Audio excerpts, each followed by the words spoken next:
خلونا نتابع مع بعض الأمورة هي الملكة. بسم الله ما شاء الله، إن شاء الله ربي بيحميها لهالقمر.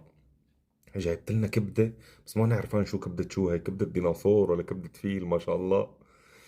بدها تعمل لنا كبدة بس عملتها بطريقة غريبة. خلونا نتابع مع بعض. والله أنا برأيي أنت اللي عم تشوف الفيديو، لا تخلي أمك تشوف الفيديو معك، لأنه إذا شافته معك رح تمشيك برا البيت. حطت حليب، غمرتهم بالحليب. قطعت بصلة، بقدونس أو كزبرة، لا بقدونس. توابل، يا سلام عليك.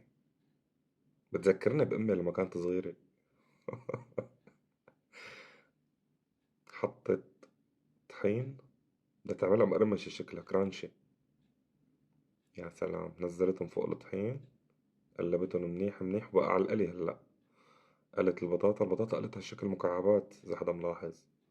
يا سلام يا سلام، شي فاخر من الآخر. بتعرفوها الأم تايجر اللي بتقول إشي فاخر من الآخر؟ كل الحب الأم تايجر.